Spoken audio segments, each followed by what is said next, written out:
Paul Reubens, the actor and comedian best known for his portrayals of the character Pee-wee Herman. Funny tonight, remembering actor Paul Reubens, who created the whimsical, beloved character Pee-wee Herman. Welcome back to our channel. Today, we uncover the extraordinary journey of Paul Reubens, the brilliant mind behind Pee-wee Herman. Dive with us into the vibrant and complex world of Reubens, from his rapid ascent to stardom to the heartbreaking revelation of his passing. Known for his quirky humor and unforgettable characters, Reubens also navigated significant personal and legal hurdles.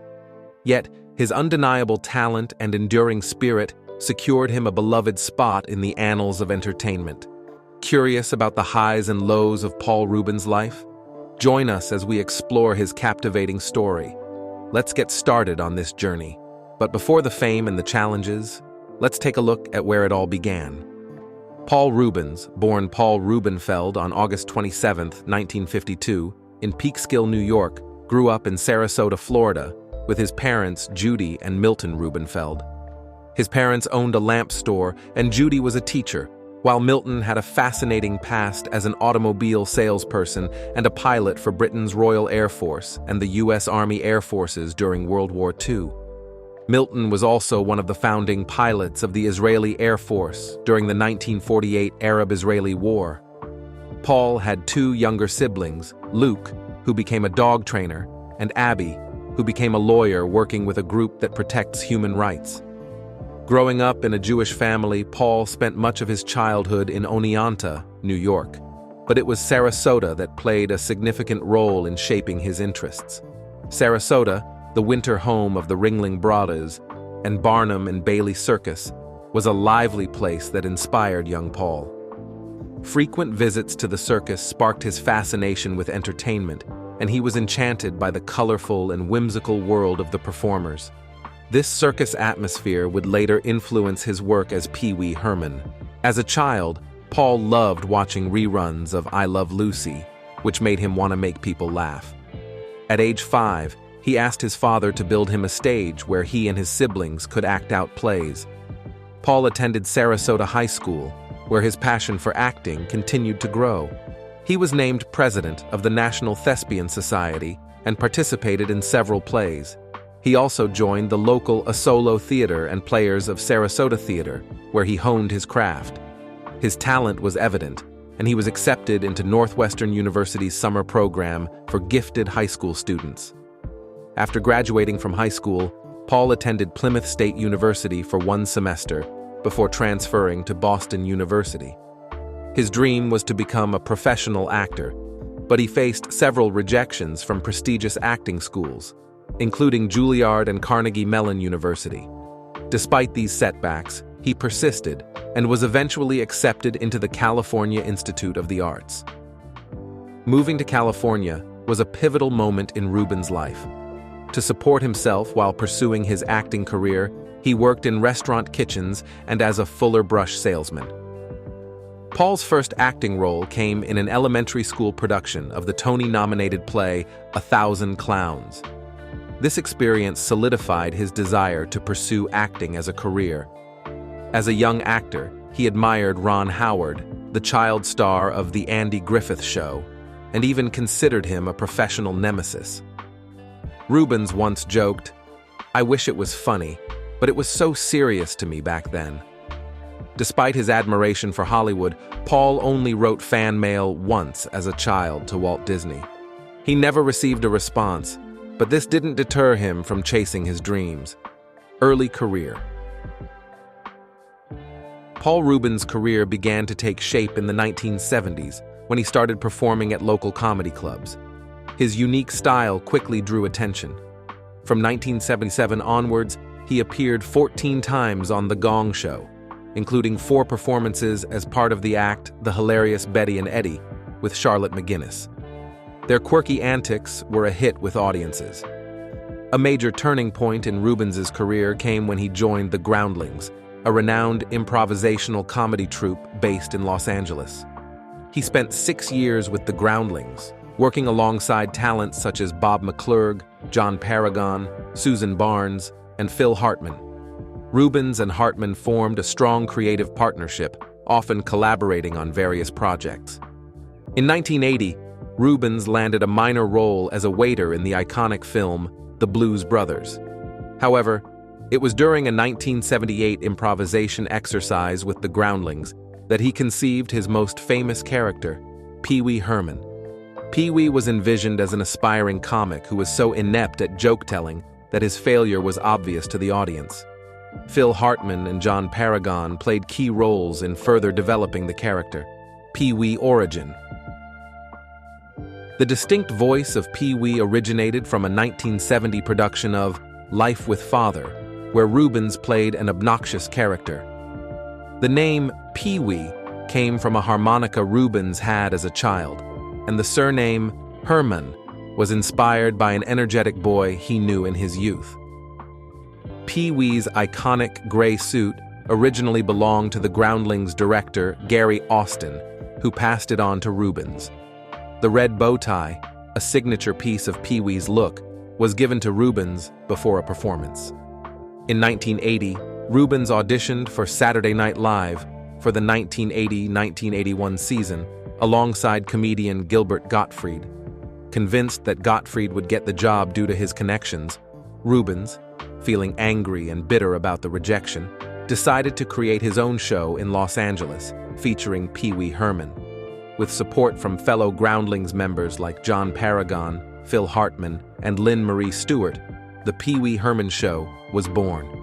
Initially attracting a small audience, the show rapidly gained popularity, leading to 5 sold-out months at the Roxy Theater. It featured midnight shows for adults and weekly matinees for children. The show's mainstream success was cemented when HBO aired it in 1981 as part of their On Location series. Reubens also portrayed Pee-wee in the 1980 film Cheech and Chong's Next Movie and its 1981 sequel, Cheech and Chong's Nice Dreams, where he was credited as Hamburger Dude. His performances received positive reactions, quickly garnering a fan base. Pee-wee's character was described as both corny and hip, retro and avant-garde. As Pee-wee's popularity grew, Reubens increasingly appeared in public and gave interviews solely in character, promoting the idea that Pee-wee was a real person. He even preferred his parents to be referred to as Honey Herman and Herman Herman. Throughout the early and mid-1980s, Reubens made several guest appearances on Late Night with David Letterman as Pee-wee Herman, further expanding his following. He toured the United States with a new version of The Pee-wee Herman Show, performing at venues like the Guthrie Theater in Minneapolis, Caroline's in New York City, and Carnegie Hall in 1984. Warner Brothers, impressed by the show's success, hired Reubens to write a script for a full-length Pee-wee Herman film. Originally intending to remake Pollyanna, Reubens shifted focus after noticing the widespread use of bicycles at Warner Brothers, inspiring him to co-write Pee-wee's Big Adventure with Phil Hartman. Directed by Tim Burton, the film, released in 1985, follows Pee-wee's nationwide quest to find his stolen bicycle. Grossing over $40 million domestically on a $7 million budget, it became a cult classic despite mixed reviews at its release. Pee-wee's Playhouse. Following the film's success, CBS approached Reubens with a proposal for a cartoon series. Instead, in 1986, CBS contracted him to act, produce, and direct a live-action children's show, Pee-wee's Playhouse.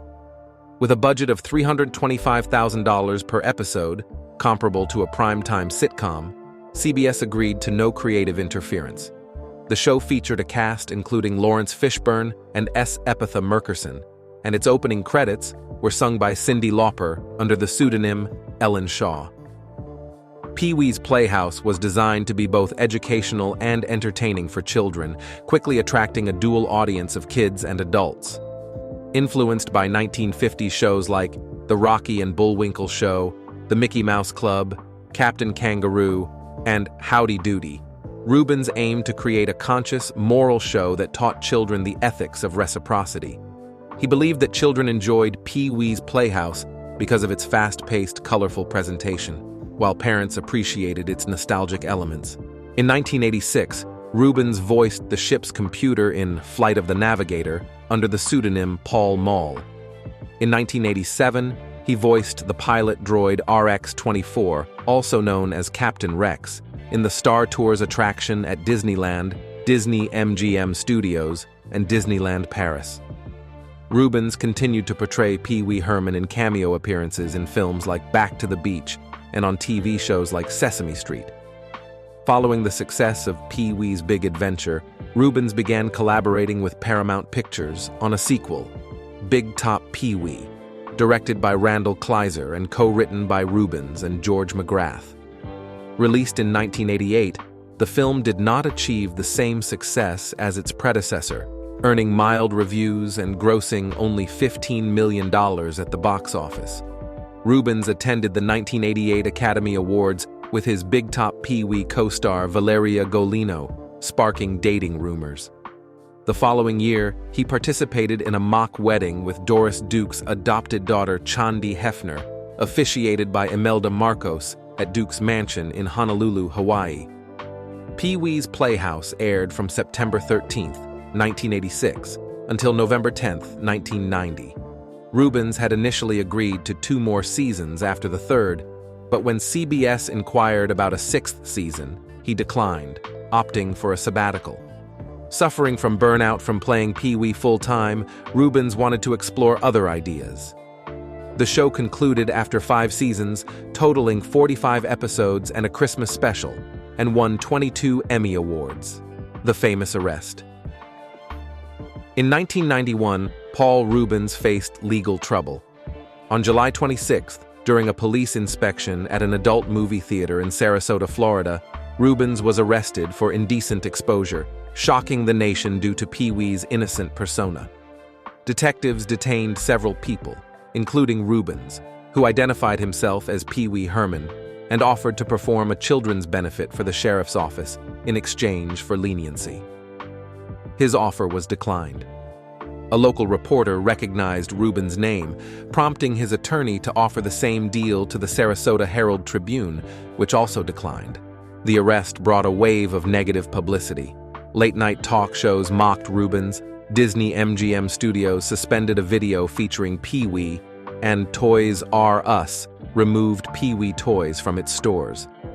Despite issuing a statement denying the charges, Reubens faced severe backlash.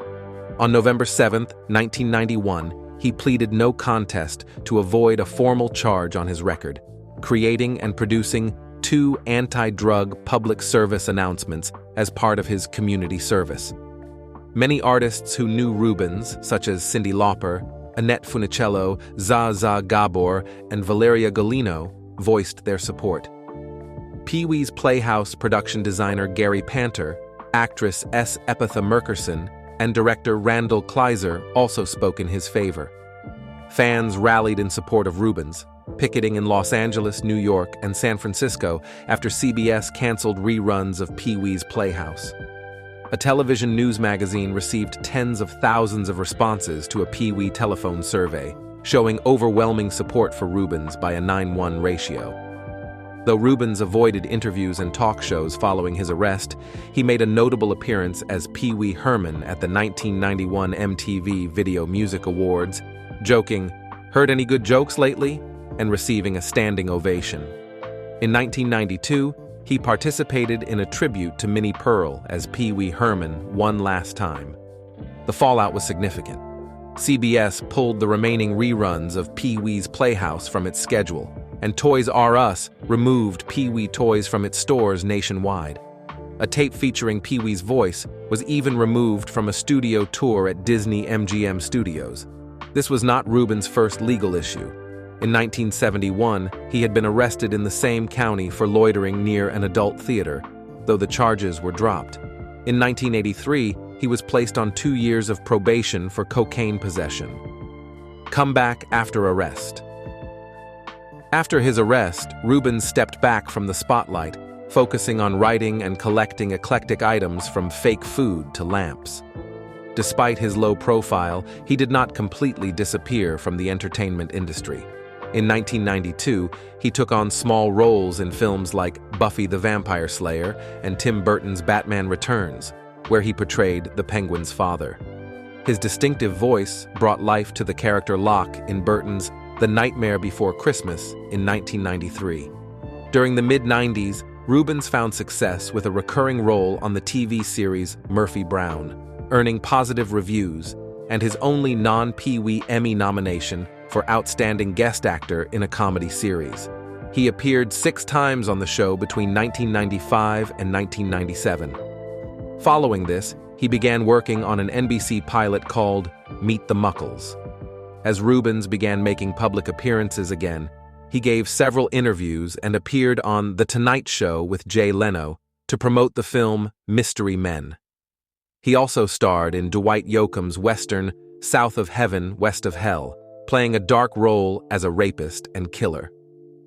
In 2001, Reubens ventured into television hosting with the short-lived ABC game show You Don't Know Jack, based on the video game series of the same name.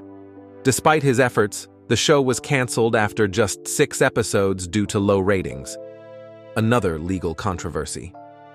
After a brief resurgence in the early 2000s, Paul Reubens faced another legal controversy. In November 2002, while filming David LaChapelle's music video for Elton John's This Train Don't Stop There Anymore, Reubens was informed that police were at his home with a search warrant. The search, linked to an investigation involving actor Jeffrey Jones, led authorities to Reubens' extensive collection of kitsch memorabilia. Among over 70,000 items, police found 2 grainy videotapes and several photographs. The city attorney's office characterized these items as child pornography.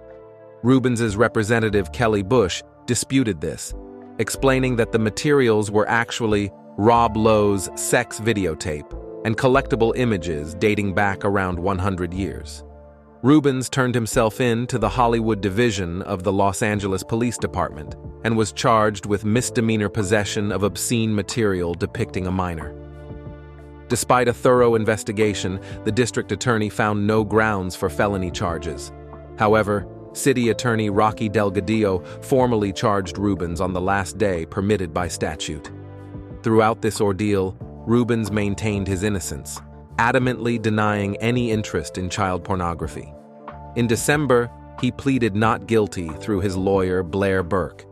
By March 2004, the child pornography charges were dropped in exchange for Reubens pleading guilty to a lesser misdemeanor obscenity charge. As part of his plea deal, Reubens was required to register his address with the sheriff's office for 3 years and could not be in the company of minors without permission from their parents or legal guardians. Reubens later explained that he was an avid collector of erotica, including vintage films, muscle magazines, and other items he viewed as art. He insisted that the materials deemed pornographic by the city attorney's office were, in his view, innocent art. His collection included photographic studies of nudes, which he believed were not sexual in nature. As an avid collector, Reubens often purchased items in bulk. One of his vintage magazine dealers asserted that Reubens could not have known the content of every page in the publications he bought. The dealer recalled Reubens specifically requesting physique magazines and vintage material from the 1960s, explicitly avoiding anything featuring minors. During this challenging period, Reubens spent 2 years in Sarasota, Florida, caring for his terminally ill father, who passed away from cancer in February 2004. This time away from the public eye allowed Reubens to focus on his family and personal life. Come back again. Despite the legal battles and personal struggles, Paul Reubens continued to push forward in the entertainment industry. From 2004 to 2008, he made numerous cameos and guest appearances, gradually rebuilding his career. Reubens' resurgence began with his role as Rick of the Citizens Patrol on the popular Comedy Central series Reno 911. This appearance led to a small part in the 2007 film Reno 911, Miami. His comedic timing and quirky character fit perfectly with the show's tone. In 2006, Reubens appeared in the music video for the Raconteur song Steady as She Goes. In the video, he played the bad guy who sabotages a comical soapbox car race. This appearance showcased his ability to bring a unique flair to any role, no matter how small. By 2007, Reubens was back in the spotlight, attending his own tribute at the SF Sketchfest. He spoke about his career with Ben Fong Torres, sharing insights and stories that captivated the audience. That same year, he signed with NBC to create a pilot for a show called Area 57, a sitcom about a passive-aggressive alien. Although the network did not pick up the show, Reubens' efforts were far from wasted. In 2008, Reubens continued to dabble in various projects. He made cameos in several Cartoon Network shows, including Reanimated, Chowder, Tom Goes to the Mayor, and Tim and Eric Awesome Show, Great Job. Reubens was initially slated to appear in the TV show Pushing Daisies as Alfredo Aldaricio, a homeopathic antidepressant salesman. However, the role was recast with Raul Esparza instead. Reubens appeared as Oscar Vibenius in 2 episodes of the series, leaving a memorable impression on viewers. He also participated in a public service announcement for Unscrew America, promoting the use of energy-efficient light bulbs. His engaging and humorous approach made the campaign memorable and effective. In 2009, Reubens voiced Bat-Mite in the Batman the Brave and the Bold episode Legends of the Dark Might. His distinctive voice added a unique touch to the character, delighting fans of the show. The following year, Reubens hinted at a comeback for his stage show. By August, the return of the Pee-wee Herman show was officially announced. Reubens expressed his excitement, saying he felt called to bring Pee-wee back and introduce the character to a new generation. The show's revival was highly anticipated, and tickets sold out quickly. The Pee-wee Herman show was originally scheduled for November at the Music Box Theater in Hollywood. Due to high demand, it moved to Club Nokia at LA Live, running from January 12 to February 7, 2010. To promote the show, Reubens appeared in character on various talk shows, including The Jay Leno Show, The Tonight Show with Conan O'Brien, and Jimmy Kimmel Live. The show relocated to New York City in November 2010 for a limited run at the Stephen Sondheim Theater, selling over 3 million in advance tickets. An extra performance was taped for HBO, debuting in March 2011. Reubens' career continued to flourish with voice roles in the animated series Tron, Uprising, and appearances in music videos like TV on the radio's Happy Idiot. His return to the character of Pee-wee Herman in the Netflix film Pee-wee's Big Holiday in 2016 received a positive reception, cementing his place as a beloved figure in entertainment. Paul Reubens had plans for new Pee-wee Herman movies, writing 2 scripts. The Pee-wee Herman Story, a dark comedy about Pee-wee becoming a famous singer and a jerk in Hollywood, and Pee-wee's Playhouse the Movie, a family-friendly adventure with Pee-wee and his Playhouse friends. Despite his efforts, neither film was made. Personal life. Paul Reubens, best known for his role as Pee-wee Herman, was notoriously private about his personal life. From the mid-1990s onwards, he avoided public romantic entanglements, preferring to shield certain aspects of his life from public scrutiny. This included his long battle with cancer, which he managed to keep hidden for years. Despite his efforts to maintain privacy, rumors about his relationships persisted. Reubens gained widespread attention with his role in Pee-wee's Big Adventure, and there were many rumors of a romance with his co-star Valeria Golino, who portrayed Pee-wee's love interest. Their appearance together at the 1988 Academy Awards fueled speculation about their relationship. Questions about Reubens' sexuality continued until 1989, when he staged a fake wedding with Chandi Hefner, the adopted daughter of tobacco heiress Doris Duke, at Duke's Hawaiian mansion. The event, later revealed to be a hoax, only added to the speculation surrounding his personal life. In 1993, Reubens found some stability in his personal life with actress Debbie Mazar, known for her roles in Goodfellas and Entourage. Mazar played a significant role in Reubens' life, helping him navigate the emotional aftermath of his arrest. Their engagement in 1994 marked an important chapter in Reubens' romantic journey, But after 6 years together, the couple split, leaving Reubens single once again. His ability to maintain a low-profile personal life contrasted sharply with his public persona. While his on-screen character exuded eccentricity and humor, Reubens preferred to keep his romantic affairs out of the limelight. Reubens' life and career experienced major upheavals, especially in July 1991, when he became the focus of national news. Known for his humorous and beloved character Pee-wee Herman, Reubens found himself in legal trouble after an incident at an adult movie theater in Sarasota, Florida. The charge: indecent exposure during the screening of adult films. The incident occurred when police entered the theater and arrested several people, including Reubens. When asked for identification, Reubens identified himself as Pee-wee Herman and even offered to perform a show for the officers as a form of restitution. News of the arrest spread quickly, and a local newspaper picked up the story. Reubens' legal team managed to negotiate a deal with the newspaper. If Reubens performed a show for children, the paper would not publish the scandalous story. The fallout from the 1991 arrest was swift and severe. Late-night comedians made jokes about him, and stores stopped selling Pee-wee merchandise. Despite denying the charges, Reubens faced legal proceedings and eventually agreed to community service and creating drug awareness videos. Amidst the ridicule and backlash, some of Reubens' colleagues in the entertainment industry, including Cyndi Lauper and Annette Funicello, defended him. Nevertheless, the incident took a significant toll on his career. Reubens retreated from the public eye, making only one appearance as Pee-wee Herman at an awards show later that year. In 2002, Reubens faced another major setback when police searched his home and found materials they deemed inappropriate. Despite Reubens' claims that they were harmless collectibles, he faced legal repercussions once again. In later interviews, Reubens emphasized that his collection contained only innocent artifacts and not illicit materials, highlighting his passion for art and nostalgia. During this challenging period, Reubens spent 2 years in Sarasota, Florida, caring for his terminally ill father who passed away from cancer in February 2004.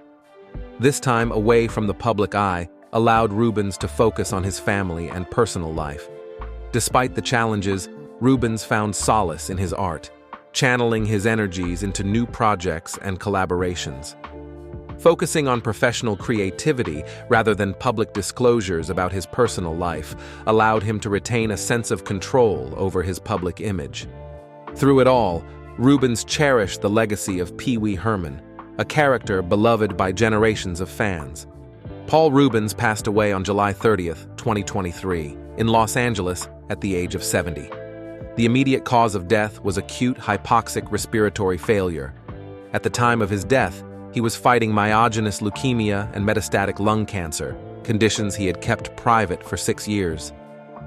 In a posthumous message, Paul apologized for not disclosing his health struggles sooner and expressed his deep appreciation for the love and support from his friends, fans, and supporters throughout his life. After his death, Reubens was cremated, and his remains were interred at Hollywood Forever Cemetery.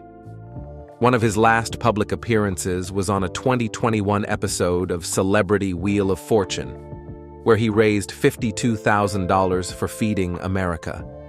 His passing was confirmed on July 31st, 2023, through the official Pee-wee Herman Instagram account, which detailed his secret battle with cancer and thanked fans for their unwavering support. The cause of death was identified as acute myogenic leukemia, with metastatic lung cancer as a contributing factor. Despite his illness, Paul remained beloved for his comedic talent and positive spirit. His representative confirmed that he had battled cancer privately for years, showcasing his bravery and resilience.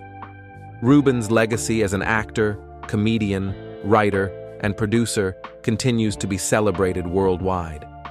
In his honor, expressions of sympathy were requested to be made to Stand Up to Cancer or organizations supporting dementia and Alzheimer's care and research. Beyond his entertainment career, Paul Reubens made significant societal contributions through his philanthropy and advocacy. Known for his charitable work, he supported various causes, demonstrating a strong commitment to giving back. Reubens notably contributed to children's charities, participating in events and fundraisers to support children's hospitals and promote healthy habits through his character, Pee-wee Herman. He also supported arts education, believing in fostering creativity in the next generation, and made donations and public appearances to raise awareness and funds. As an openly gay man, Reubens advocated for LGBTQ+ rights, promoting equality and acceptance, and supported mental health initiatives within the LGBTQ+ community. Additionally, following his cancer battle, he became an advocate for cancer awareness and research, participating in campaigns for early detection and supporting cancer patients and their families. Reubens's legacy extends beyond entertainment, with his charitable work and advocacy leaving a lasting impact, inspiring others to give back and make a difference in their communities. Reflecting on the life and legacy of Paul Reubens, we remember a man who brought joy, laughter, and creativity to countless lives. His unforgettable characters, particularly Pee-wee Herman, have left an indelible mark on pop culture. Despite the ups and downs of his career, Paul's resilience and passion for his craft never wavered. What are your favorite memories or aspects of Paul Reubens' career? Let us know in the comments below. If you enjoyed this tribute, make sure to subscribe to our channel for more stories about influential figures who have shaped our world. Thank you for watching, and we look forward to seeing you in our next video. Goodbye.